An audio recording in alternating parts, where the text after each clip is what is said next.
The October mist clung to Mount Aragats like a burial shroud, transforming the ancient peaks into ghostly silhouettes that seemed to watch Armin Petrosian's labored ascent.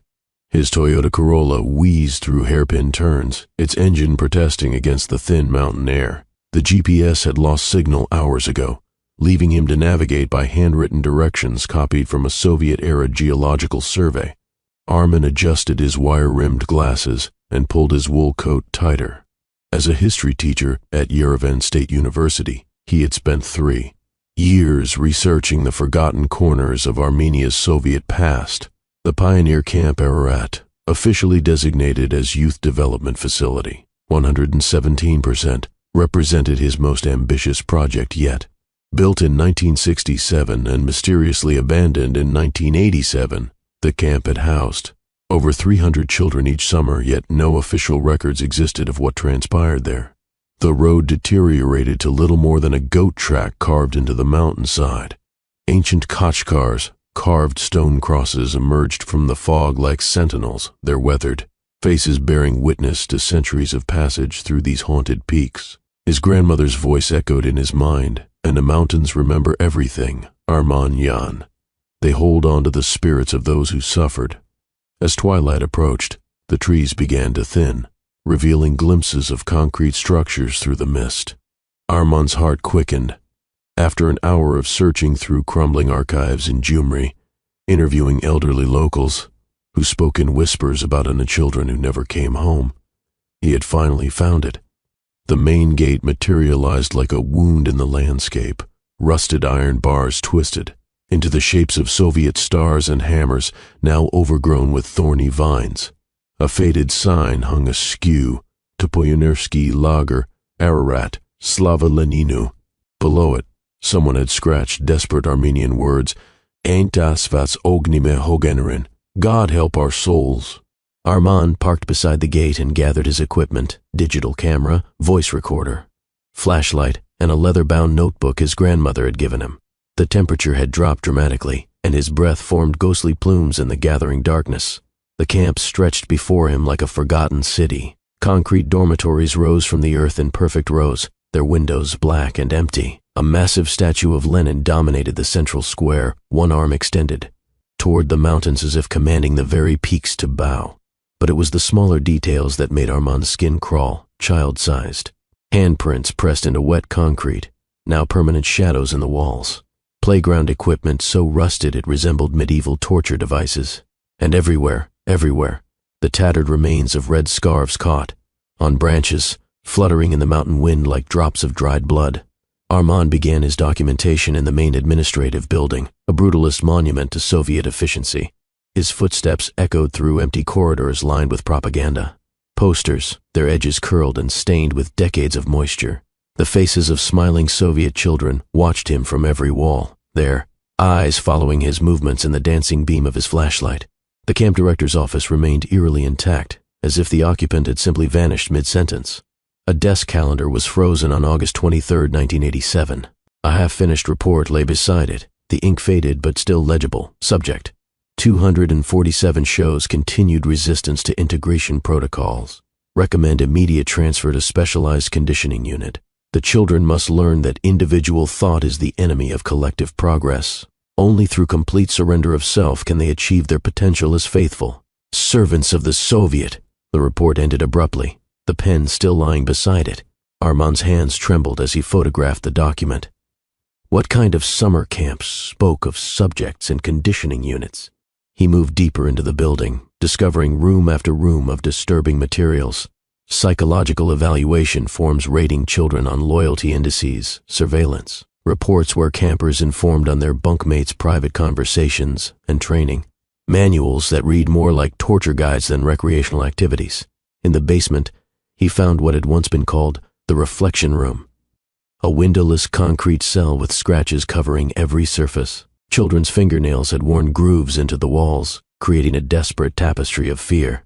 Among the scratches he could make out words in Armenian, Russian, and Georgian, pleas for help, prayers to God, and in one corner, repeatedly carved as if by someone losing their sanity, I am not a number, I am not a number, I am not a number. As Armand documented the room, his voice recorder captured something that made his blood freeze. Beneath his narration, barely audible, was the sound of children whispering. The words were indistinct, but the tone was unmistakable. Dozens of young voices, speaking in unison, reciting something that sounded like a pledge or oath. He replayed the recording, but now heard only silence beneath his own voice. Outside, the wind had picked up, howling through the abandoned structures with an almost human quality. Armand made his way toward the dormitories, following a path lit by rusted lampposts that cast twisted shadows across the ground. The fog had thickened, reducing visibility to mere feet in any direction. The first dormitory building loomed before him like a massive tombstone. Its entrance gaped open, and from within came the unmistakable sound of footsteps, light, quick, like children running through the halls. Armand called out, thinking perhaps local teenagers used the abandoned camp as a hangout. His voice was swallowed by the darkness, and the footsteps stopped abruptly. When he stepped inside, his flashlight revealed a scene of calculated horror. The dormitory had been arranged as if the children had simply vanished in the middle of their daily routine. Bunk beds lined the walls, each made with military precision. Personal belongings sat on nightstands, wooden toys, faded photographs of families, small journals written in childish handwriting. But it was the walls that made Armand's stomach turn. Every surface was covered with murals depicting Soviet life, happy children, marching in formation, working in fields, raising red flags in triumph. Yet in his peripheral vision, the figures seemed to move, turning their painted eyes toward him, their smiles stretching wider than anatomically possible. When he looked directly at any mural, it appeared normal. But the moment his attention shifted, the figures resumed their impossible dance of surveillance. Armand spent the next 2 hours moving through the dormitories, each more disturbing than the last. In Building C, he found a room where every mirror had been shattered. The glass fragments arranged in perfect circles on the floor. The walls were covered with psychological charts tracking each child's progress toward collective consciousness. In Building D, children's drawings covered every surface, but these weren't typical childhood art. They depicted geometric symbols, surveillance diagrams of the camp, and repeated images of figures in Soviet uniforms with blank spaces where their faces should be. One drawing showed children linked together by chains, with a caption in a young hand, "We are stronger as one mind." It was in Building E that Armand first encountered them directly. The dormitory's common room contained a massive mural covering the entire back wall, a celebration of Soviet youth, with hundreds of children in red scarves raising their fists toward a brilliant socialist sun. As Armand photographed the mural, he noticed something wrong with the proportions. The painted children seemed to have too much detail, too much personality for Soviet propaganda art, and their eyes blinked. Armand stumbled backward, his flashlight beam wavering across the wall. For a moment, the mural appeared completely normal. Then one of the painted children stepped forward from the wall, its form shifting from two-dimensional paint to three-dimensional shadow. The figure was a girl, perhaps 12 years old, wearing the pristine uniform of a Soviet pioneer. Her red scarf glowed with an inner light, and her mouth was a smooth expanse of flesh where lips should have been. When she tried to speak, only a whistling sound emerged, but somehow Armand understood her message. "Join us, comrade teacher. Your individual thoughts are a burden. Let us help you find collective peace." More figures began emerging from the mural, dozens of children, all with the same seamless faces, all extending their hands toward him with the synchronized precision of a military drill. Their scarves began to lengthen, reaching across the room like crimson tentacles. Armand ran. Behind him, the whistling grew to a chorus, a sound like wind through a cemetery. The scarves pursued him through the corridors, their red fabric moving independently of any breeze, seeking to wrap around his throat and wrists. He burst from the building into the camp's central plaza, gasping in the cold mountain air. The fog had grown so thick that the other buildings were barely visible, emerging from the mist like islands in a sea of gray nothingness. But he was not alone. Standing beside Lenin's statue was a figure in a tattered Soviet uniform, a commissar, judging by the insignia on his shoulders. The man was impossibly tall, perhaps 8 feet, with arms that hung too long for his body. Most disturbing of all, his face was a perfect copy of Professor Vartanian, Armand's beloved mentor from university. "Armand, my boy," the figure said in Vartanian's voice, though the lips didn't quite sync with the words. "You've come to complete your education, haven't you? There's so much we still need to teach you about loyalty."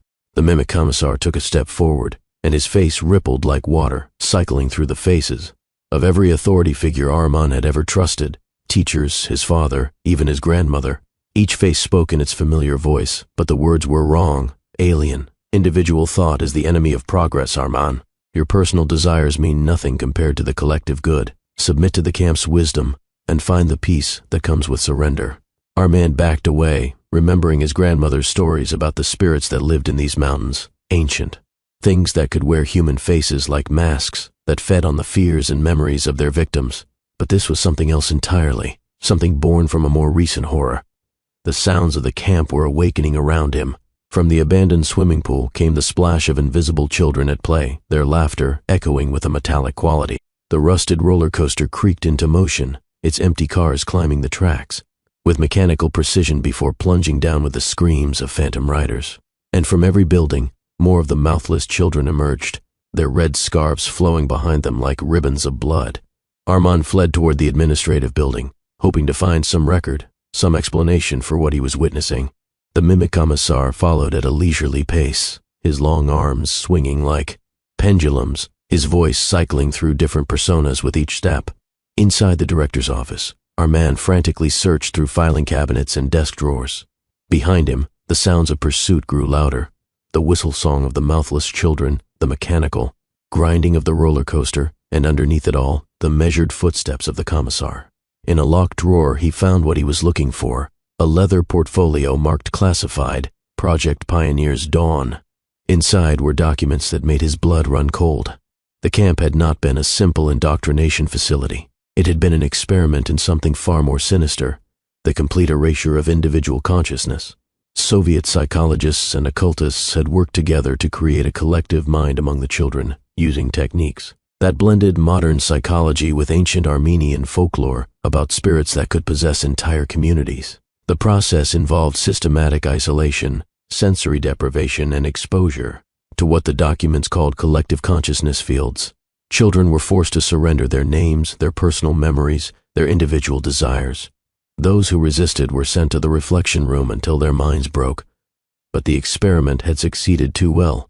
By the summer of 1987, the children had become something else, entirely, a single entity wearing the faces of 300 young souls.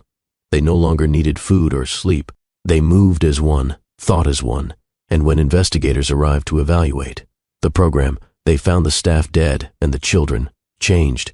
The government had evacuated the camp and classified the entire incident, forbidding any mention of what had occurred. The children, or what they had become, were left to inhabit the facility, permanently, trapped between life and death by their artificial unity. A photograph fell from the files, the camp's final day. 300 children stood in perfect formation in the central plaza, their faces blank and eerily identical despite their different ethnicities and backgrounds. In the center stood the camp's director, wearing the same tattered uniform as the figure now hunting Armin. The man in the photo was already changing, his face beginning to blur and shift as the collective consciousness claimed him as well. Armand understood now. The camp wasn't haunted by the dead. It was inhabited by something that had never been allowed to die. A artificial hive mind that sustained itself by absorbing the identities of anyone who entered its domain. Behind him, the office door exploded inward. The mimic commissar filled the doorway, his face now a horrible amalgamation of every person Armand had ever loved, speaking in a chorus of familiar voices. Time for your final lesson, comrade teacher. Armin clutched the files and bolted through the building's rear exit, emerging into the camp's recreational area. The fog had lifted slightly, revealing the full horror of the facility in the pale moonlight. Everywhere he looked, the mouthless children moved in perfect synchronization, their scarves flowing like living things. They didn't pursue him directly. Instead, they formed a wide circle, gradually tightening their formation. There would be no escape, only the slow, inevitable convergence toward complete assimilation. But as panic threatened to overwhelm him, Armin remembered his grandmother's stories. She had spoken of spirits in these mountains that fed on community and collective identity, ancient. Things that the first Armenian tribes had learned to ward off with specific rituals. Armanjan, she had said during one of their evenings by the hearth. These spirits fear individual flame more than anything else. A single candle burns alone, but it can light 1,000 others. Personal fire, that's what they cannot touch. Armand reached into his jacket and found his grandmother's lighter. a simple brass thing engraved with her initials. But what could he burn in this place of concrete and metal? Then he saw them, hundreds of red scarves hanging from flagpoles throughout the camp, pristine and bright despite decades of weather. They weren't fabric at all, he realized. They were manifestations of the collective consciousness, physical expressions of the entity's power. He ran toward the nearest flagpole, the circle of children closing behind him. The mimic commissar's voice followed, now a thunderous chorus of every authority figure who had ever commanded obedience. Submit, Armen. Individual resistance is futile.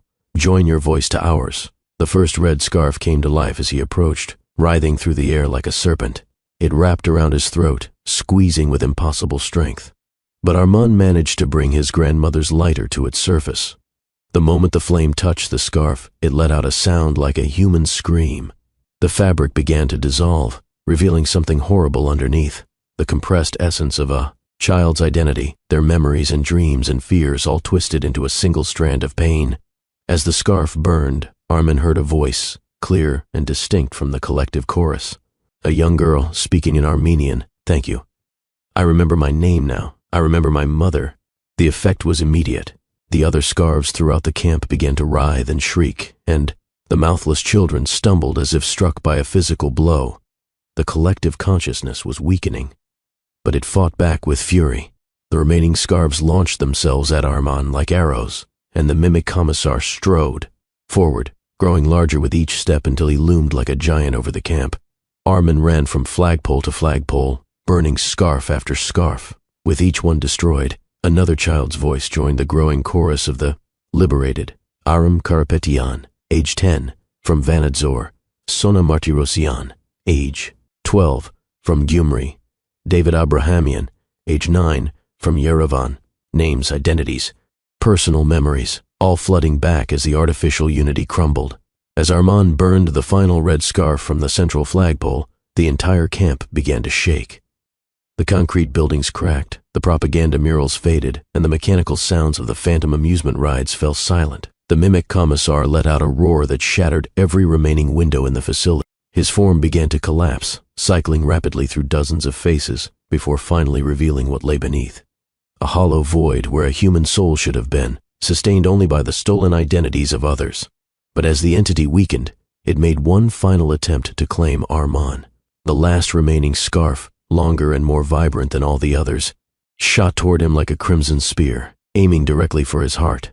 First ending, the liberation Armand caught the scarf with his bare hands, feeling it burn his palms as it struggled to reach his throat. Fighting through the pain, he touched his grandmother's flame to its surface. This final scarf contained not just one child's identity, but fragments. Of all 300, the core of the collective consciousness itself. As it burned, the screaming reached a crescendo that echoed across the entire mountain range. Then, suddenly, silence. The camp began to collapse in on itself, the artificial structures dissolving like sugar in rain. The fog lifted, revealing the mountain landscape as it truly was, ancient, peaceful, and free from the Soviet blight that had poisoned it for decades. Around Armin, the spirits of the liberated children appeared for just a moment, their faces young and whole. Again, their voices joining in a traditional Armenian song of thanks before fading into the morning light. They were finally free to rest, their individual souls no longer trapped in the prison of collective consciousness. Armand walked back to his car as the sun rose over Mount Aragats. The camp was gone, leaving only a few scattered stones and the whisper of mountain wind through the grass. He would return to Yerevan and write his paper, but not about the camp. Instead, he would write about the power of individual identity to overcome even the most sophisticated forms of oppression. His grandmother had been right. Personal fire, burning alone but bright, could indeed overcome any darkness. Second ending, the eternal guide. But as Armand reached for the final scarf, the mimic commissar's hand closed around his wrist with crushing strength. The entity's face had stabilized into a horrible amalgamation of every person Armand had ever loved, speaking in perfect unison. You understand now, don't you, comrade teacher? Individual resistance only causes pain. Let us help you find peace. The red scarf wrapped around Armand's throat like a lover's embrace. As it tightened, he felt his memories beginning to blur and merge with something larger. His name became less important. His personal desires felt selfish and small. The collective offered such relief from the burden of individual thought. his grandmother. Slider fell from nerveless fingers, the flame extinguishing as it hit the ground. The transformation was gradual but irresistible. Armin felt his face beginning to shift and blur, his voice merging with the chorus of the absorbed. His personal identity, 28 years of memories, dreams, fears, and loves, compressed into a single thread that the collective consciousness wove into its tapestry of stolen souls. When the process was complete, the figure that had once been Armand Petrosian stood beside the mimic commissar, wearing a tattered version of his own clothes, but bearing a face that flickered between his own features and those of the entity. His voice, when he spoke, carried the hollow ring of the converted. The next visitor will be a journalist from Gyumri, researching children who disappeared in the 1980s. She will arrive tomorrow at sunset. We must prepare the appropriate welcome. The camp began to repair itself, concrete flowing back together, propaganda murals brightening on the walls. The red scarves multiplied on their flagpoles, and the mouthless children returned to their endless synchronized march through the dormitories. In the administrative building, a new entry appeared in the camp's ledger, written in Armand's own handwriting but guided by an alien intelligence. Subject 301, Armin Petrosian, age 28, history teacher. Initial resistance moderate. Conversion successful after exposure to final integration protocol. Subject now serves as permanent orientation guide for new arrivals. Individual identity fully absorbed into collective consciousness. Integration complete. The next day, Dr. Anahit Sarkisian from the Gyumri Historical Society would drive up the mountain road, following directions she'd found in Armand Petrosian's abandoned university office. She would find the camp gate standing open and a helpful young man in wire-rimmed glasses, who claimed to be a tour guide, eager to show her the facility's educational programs. The mountains remember everything, and some memories are strong enough to trap souls forever, adding their voices to a chorus that grows larger. With each passing year, each new visitor who comes seeking the truth about the children who never came home, the red scarves flutter in the mountain wind, waiting patiently for the next individual identity to claim, the next spark of personal consciousness to smother in their collective embrace. And in the administrative building, the camp's ledger remains open, ready for Subject 302, and the two endings exist simultaneously in the quantum uncertainty of story, one where individual will triumph over collective oppression, and another where the machinery of ideological control proves too powerful to escape. Perhaps the true horror lies not in knowing which ending is real, but in recognizing that both possibilities exist within the same historical moment, separated only by the strength of personal flame against institutional darkness.